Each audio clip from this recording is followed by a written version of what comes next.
तो हेलो दोस्तों, हमसे ज़्यादा अमीर कोई होएगा नहीं।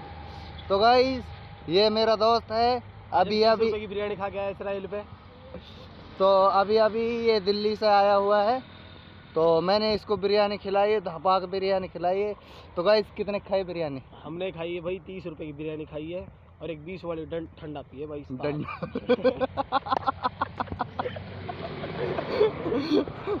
तो गाइस, और देख बिरयानी वालों, ओ धूप में दी ना रहे हो। तो बिरयानी वालों 15-15 की 2 प्लेट खाए हमने बिरयानी की। बढ़िया डली दी वहाँ में, 5-7 डली दी एक प्लेट में 15-15 की में। मजा आ गया जो बात है। और ये बिरयानी वाला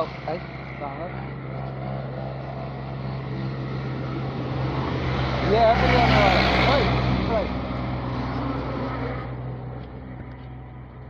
महक उठ रही है मैं तब भी। तो गाइस, बस यहीं तक ब्लॉग खत्म होता है मेरा। तब तक के लिए बाय।